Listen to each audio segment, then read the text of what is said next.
Listener dan sahabat yang bergabung, terima kasih Anda masih bersama-sama dengan kami. Respon dari Anda nanti kita bacakan satu persatu ya. Oke, kita melaju lebih jauh. Kamu senang, aku ikut senang. Nah, ini persoalannya, pertanyaannya kan idealnya gitu ya. Tapi kenapa kok sulit untuk bisa ikutan senang? Sebelum ke pertanyaan ini, saya mau tanya kepada Pak Arfan. Sebenarnya hakikat senang, hakikat bahagia itu apa sih sebenarnya, Pak Arfan?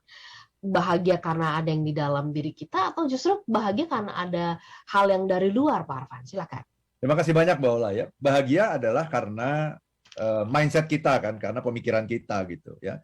Dan kenapa kita bahagia ketika orang lain bahagia? Itulah yang namanya cinta sesungguhnya ya. Karena definisi cinta, jangan lupa definisi cinta dari saya adalah cinta adalah melihat orang lain sebagai bagian dari diri kita. Itu cinta. Melihat orang lain sebagai bagian dari diri kita. Nah, sehingga ketika orang lain itu bahagia, ini kan bagian dari diri saya juga bahagia gitu. Karena ini bagian dari diri saya. Itulah yang kita rasakan ketika anak kita berhasil. Nah, ini dia.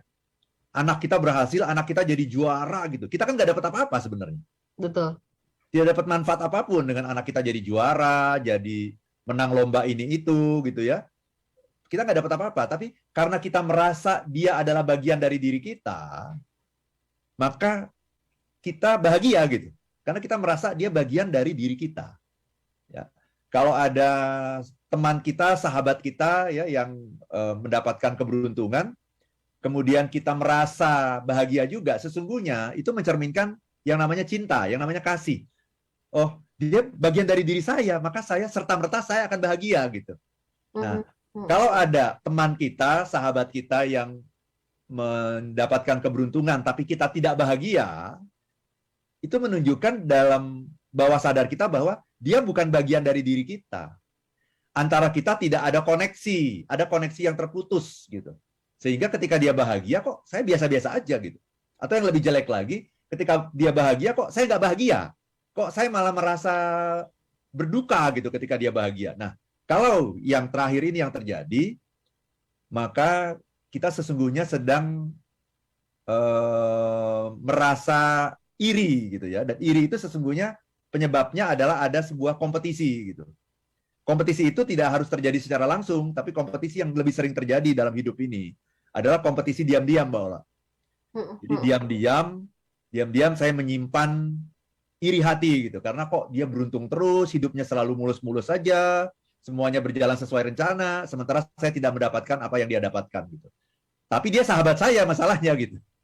Jadi secara peran gitu saya harus mengucapkan selamat kepada dia. Ya, apakah mengucapkan selamat secara langsung atau mengucapkan selamat di sosial media gitu. Tapi bukan itu kan yang membuat yang sedang kita bicarakan kan, bukan mengucapkan selamat ya, mengucapkan selamat saya mengucapkan selamat, tapi saya nggak bahagia masalahnya gitu. Ketika saya tidak bahagia sesungguhnya yang punya masalah itu adalah saya, bukan dia gitu. Karena dia sedang happy, dia sedang menikmati keberhasilannya, kemudian saya yang merasa menderita gitu. Jadi sesungguhnya orang yang tidak senang ketika orang lain senang itu ibarat dia sedang menembakkan senjata gitu kepada dirinya sendiri. Kayaknya dia menembakkan senjata ke orang lain gitu, padahal sesungguhnya yang kena dirinya sendiri gitu. Orang lain itu orang lagi senang kok. Gitu Mbak Ola. Ya. Baik, Pak Arfan, apakah faktor yang menyebabkan kita atau pribadilah gitu ya, sulit untuk merasa senang di kebahagiaan atau di kesenangan yang diraih oleh orang lain? Apakah karena tadi tuh ya, balik ke definisi bahagia, hakikat bahagia tadi bahwa ya orang lain itu menjadi bagian dirinya. Nah, faktornya apakah yang terbesar terdalamnya adalah karena orang lain itu kita tidak jadikan sebagai bagian dari diri kita, Pak Arfan? Betul sekali gitu. Jadi dasarnya itu adalah cinta atau kasih gitu ya. Ketika kita mengasihi orang lain, mindset kita sudah langsung ya. Mengasihi orang lain itu merasa orang itu adalah bagian dari diri kita. Sehingga kita jaga betul ya. Ketika dia susah, kita ikut susah. Ketika dia senang, kita juga ikut senang. Kenapa? Karena dia adalah bagian dari diri kita. Jadi kita itu terhubung gitu. Jadi saya mendapatkan manfaat gitu ketika dia senang itu. Apa manfaatnya? ya kesenangan dia itu merupakan kebahagiaan bagi saya melihat kebahagiaan dia gitu. Karena kita adalah satu tubuh, satu apa namanya, satu sistem gitu yang sedang berjalan bersama-sama gitu. Tetapi dan itulah yang namanya cinta kan. Tapi ketika kita melihat orang lain itu bukan bagian dari diri kita, dia adalah kompetitor yang harus dikalahkan gitu ya. Kita merasakan yang sebaliknya selalu ya. Ketika dia senang, kita susah. Ketika dia susah, kita senang gitu. Karena dia bukan bagian dari diri saya. Gitu. Dan itu bahkan merupakan sesuatu yang harus kita kalahkan gitu. Ya. Itu karena tadi kita menempatkan tadi tuh ya, lebih lugasnya adalah kita posisikan dia jadi kompetitor kita gitu ya Pak Arfan. Betul. Dan ini tidak harus terjadi secara langsung. Jadi kalau bicara kompetitor tuh ada dua Mbak Ola. Yang pertama adalah kompetisi secara langsung. Nah, kalau kompetisi secara langsung, misalnya saya dan Mbak Ola sedang memperebutkan sebuah jabatan nih, katakanlah ya, ada sebuah jabatan kosong nih. Saya dan Mbak Ola sedang memperebutkan sebuah jabatan. Kalau kemudian Mbak Ola yang mendapatkan jabatan itu, berarti kan Mbak Ola senang kan? Nah, apakah saya bisa langsung senang? Nah, itu sulit Mbak Ola. Kalau seperti itu tuh agak sulit. Kenapa? Karena kesenanganmu adalah kesedihanku gitu. Mbak Ola mendapatkan jabatan, mendapatkan sesuatu yang tadi kita perebutkan nih kan kita sedang berkompetisi nih. Mbak Ola mendapatkan sesuatu berarti Mbak Ola senang. Saya pasti awalnya tidak senang dulu gitu. Itu pasti itu. Jadi butuh sebuah proses gitu. Jadi kamu senang, aku tidak senang, aku sedih. Kenapa? Karena aku nggak dapat apa yang kamu dapatkan. Dan kita sedang dalam proses kompetisi. Tetapi kemudian saya harus mengubah mindset saya gitu. Tadinya saya sedih karena saya tidak mendapatkan itu. Kemudian saya harus melakukan sebuah proses dan itulah yang disebut dengan istilah sportivitas. Apa itu sportivitas? Kita merelakan gitu. Ya sudahlah, ini bukan rezekiku, ya biarkan dia yang menang. Ya aku mengucapkan selamat kepada dia. Jadi prosesnya tidak terjadi langsung, Mbak. Ketika kamu senang, aku sedih. Tapi kemudian aku berproses gitu. Aku berproses dan kemudian aku mengatakan pada diriku, aku nggak boleh gitu dong. Ini kan sebuah game, sebuah kompetisi yang sehat gitu. Maka aku harus mengucapkan selamat kepadamu dan aku harus mengubah diriku supaya aku juga bahagia dengan kebahagiaanmu gitu. Nah, itu proses gitu. Nah, dan itu sangat sangat wajar seperti itu. Okay. Tetapi yang seringkali terjadi adalah kompetisi diam-diam. Lihat nih Pak Arfan ya. Sebetulnya tidak pernah ada kompetisi. Kalau tadi kan saya dan Mbak Ola sedang bersaing untuk mendapatkan sesuatu. Sehingga Mbak Ola dapat, saya nggak dapat. Gitu. Tetapi yang seringkali terjadi dalam hidup itu bukan persaingan seperti itu. Tapi persaingan yang terjadi secara diam-diam. Jadi kayaknya kita baik-baik, kita bersahabat dan sebagainya, tapi sesungguhnya ada sebuah kecemburuan, ada sebuah rasa iri hati ketika kita melihat sahabat kita itu. Gitu. Sehingga ketika dia bahagia, ketika dia sedang senang-senangnya, dia bercerita pada kita, itu menambah sakit hati kita gitu. Ya, jadi dia bercerita, wah saya begini, saya baru pulang liburan. Itu malah menambah sakit hati kita dan kita betul-betul harus berusaha keras supaya kita kelihatan bahagia gitu. Padahal kita sedang remuk redam gitu sesungguhnya Mbak Ola. Oh dia enak banget sih jalan-jalan aku enggak gitu ya. Iya. Oke. Remuk redam, tapi kita harus berpura-pura bahagia. Jadi itu sakit sekali sebetulnya gitu. Jadi itu ibaratnya kita menembak ke orang lain tapi yang kena kita sesungguhnya. Itu mengarah ke diri kita. Ya. Bagaimana sih mengatasi penyakit hati? Ini bisa disebut sebagai penyakit hati nggak sih? Dan bagaimana cara mengatasinya? Nanti kita bahas dan saya ingin berkunjung sebentar sebelum kita jeda ya ke Kota Malang. Di sana ada Pak Pramudia. Selamat pagi Pak Pramudia. Apakah benar ya Pak Arfan kalau ada pendapat yang mengatakan seseorang sulit menjadi bahagia karena dia tuh nggak bisa atau nggak punya keterampilan cara berpikir positif? Mohon pencerahannya. Adakah kaitannya? Nanti kita bahas ini ya, Pak Pramudia. Sabar sebentar, kita jeda sebentar, dan pertanyaan-pertanyaan yang lain yang sudah masuk nanti kita juga bahas di satu sesi yang terakhir ya. Tetap bersama kami. Semua listener dan sahabat yang bergabung, Anda yang sedang menyaksikan kami melalui YouTube di channel Smart FM, terima kasih ya sudah berkenan untuk menyaksikan kami. Sehat-sehat untuk Anda semuanya. Kalau sambil berkendara, hati-hati di jalan ya. Saya izin sebentar Pak Arfan ke YouTube. Ada Pak Husin Gemilang, aku ikut senang dan bahagia melihat orang lain senang dan bahagia. Good, senang banget ya. Kerasa juga nih vibrasinya ya Pak Husin. Mbak Eti Haryani, daku bahagia kalau lihat Pak Arfan dan Mbak Ola siarannya bahagia. Cie-cie. Pakai cie-cie nih saya bacain ya Mbak Eti ya. Sama Mbak, aku juga senang kalau ngeliat Mbak Eti bahagia ya. Kayak waktu Mbak Eti dapat penghargaan nih, Pak Arfan. Waduh, merasa bangga juga. Padahal bukan saya yang ngerjain loh. Terus kemudian ada akun secangkir teh ya. Selamat pagi Mbak Ola, Pak Arfan. Saya senang setiap kali mendengarkan Smart Happiness. Selalu mendapatkan pencerahan baru every episode. Iya ya. Selalu hal-hal yang ini keseharian kita tapi nggak kita bahas gitu ya. Mudah-mudahan pagi hari ini juga menginspirasi. Kemudian dari WhatsApp tadi ada komentar dari Pak Pramudia di Malang ya. Kalau orang sulit bahagia itu apakah karena dia memang nggak punya keterampilan cara berpikir positif ya Pak Arfan? Silakan Pak Arfan. Baik, nah apakah untuk bisa senang ketika orang lain senang itu kita harus punya berpikir positif ya. Nah, bukan hanya berpikir positif itu menurut saya masih terlalu general gitu. Ya. Yang perlu itu adalah memiliki cinta sebetulnya, memiliki kasih. Jadi Anda itu, apa itu kasih? Melihat orang lain sebagai bagian dari diri kita. Itu aja. Ketika kita melihat orang lain adalah bagian dari diri kita, maka kita merasa terhubung, Mbak Ola. Kayak tubuh kita ini kan. Tubuh kita ini kan adalah, apapun yang ada dalam tubuh kita itu adalah bagian dari diri kita. Sehingga apa? Kita terhubung.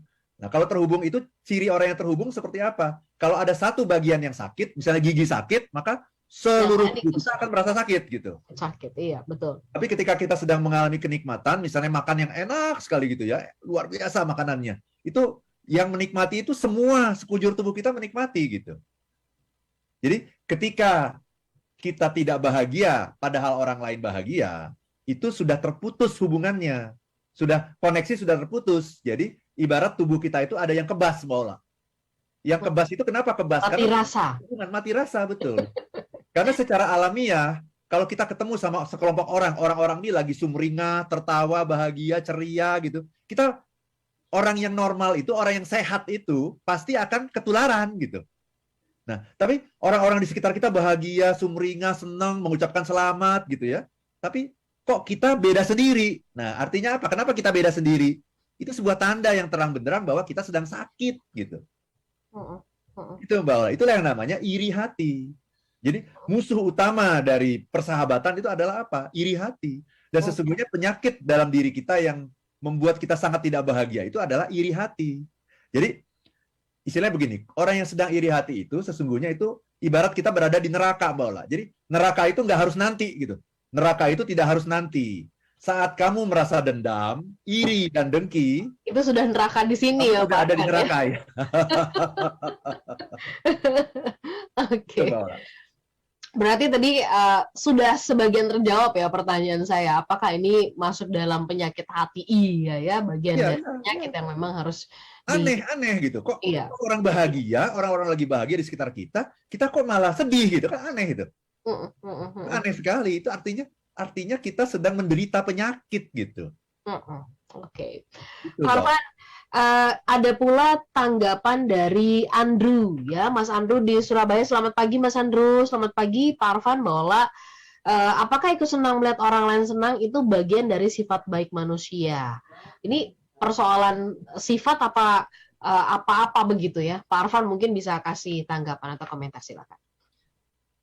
Ya, itu adalah bagian dari orang yang punya cinta, Mbak Ola. Jadi memang manusia itu kan dianugerahi cinta ya, dan cinta itu kan merupakan anugerah dari Tuhan yang maha mencinta gitu. Jadi sebetulnya manusia itu ketika lahir dia punya punya kecenderungan untuk mencintai, menyukai gitu ya. Tetapi kemudian perjalanan hidupnya kemudian membuat dia mulai merasa iri, mulai merasa dengki. Nah, itu yang kemudian menggerus rasa cintanya gitu, Mbak Ola. Iya. Dan kalau pertanyaannya, kita harus mulai dari mana? Ya mulailah dari cinta gitu. Cinta itu apa sih? Melihat orang lain dengan cara yang berbeda. Ya, menjadi bagian Itu, diri. Mbak Ola. Oke, Pak Arfan, kita sampai di penghujung, mau minta tipsnya ya. Artinya bagaimana caranya supaya makin ke sini gitu kan. Kita tuh jadi tadi seperti yang Pak Arfan sampaikan bahwa hakikatnya cinta itu kan adalah bagaimana kita melihat orang lain tuh dia menjadi bagian dari diri kita gitu ya. Bagaimana kita menumbuhkan ini? Karena kalau kita punya ini ya, salah satunya ini tadi yang kita sedang bahas, maka kita akan dengan mudah mengatakan kamu senang, aku ikut senang begitu. Silakan Pak Arfan. Ya, ketika orang mengalami keberuntungan, kita harus lihat seandainya pun kita tidak mendapatkan manfaat ya yang langsung dari apa yang dia alami, kita harus melihat bahwa nomor satu, setiap orang itu ada rezekinya masing-masing. Gitu. Kita harus pahami itu. Setiap orang itu ada rezekinya masing-masing kok dari Tuhan gitu. Dan ini teman kita sedang menikmati rezeki yang luar biasa gitu ya. Jadi kita sebaiknya kita juga menikmati itu gitu, menikmati kebahagiaannya gitu, ikut merasakan kebahagiaannya. Yang kedua adalah ini mestinya bisa menjadi sebuah pendorong bagi kita, motivasi bagi kita. Kalau dia bisa, kita juga bisa dong mencapai hal itu gitu, Mbak Ola. Nah, tapi sekali lagi ini membutuhkan sebuah cara pandang yang berbeda gitu. Cara pandangnya adalah mari kita mulai melihat orang ini dia adalah bagian dari kita gitu. Ketika kita melihat dia adalah bagian dari kita, maka ini akan tumbuh dengan sendirinya, Mbak Ola. Perilaku perasaan seperti ini akan menumbuhkan perilaku-perilaku yang merasa bahagia itu gitu. Ya. Ini bagian dari saya loh gitu. Ini sesuatu yang mari kita nikmati bersama gitu, Mbak Ola. Ya. Baik, Pak Arfan, terima kasih untuk kesempatan pagi hari ini. Terima kasih juga loh ya untuk smart listener ada akun Muhammad Darun Derajat. Selamat pagi Mbak Ola, Pak Arfan. Terima kasih. Di IG terdengar dengan jelas macet walaupun dalam kondisi macet tapi jelas. Oke, terima kasih Pak Antonius Gado. Ketika kita merasakan bahagia menikmati surganya dunia ya, ini demi kemuliaan Tuhan yang lebih besar, amin ya. Kemudian oke, informasi dari Mas Darun ya, mungkin bisa di restart Pak sebentar IG-nya. Oke. Macet-macet ya, sinyal biasanya ya. Oke. Baik, kita harus berpisah di kesempatan pagi hari ini, tetapi kita akan jumpa kembali hari Jumat depan ya. Selalu perpisahan itu memungkinkan ada pertemuan yang baru. Kita jumpa kembali minggu depan. Sehat-sehat untuk Anda semuanya yang sudah bergabung. Semoga apa yang kita bahas pagi hari ini bisa menginspirasi. Yang pasti saya, Pak Arfan, ya teman-teman di sini ikut senang ketika Anda sedang menikmati kesenangan, kebahagiaan di hari ini. Ya, kita menikmati bersama-sama kebahagiaan itu dengan kita berkarya sesuai dengan bagian kita masing-masing. Ya, sehat-sehat dan kita jumpa kembali minggu depan. Saya Lanur Lija. Dan saya Arfan Pradiansyah. If you wanna be happy, be happy now.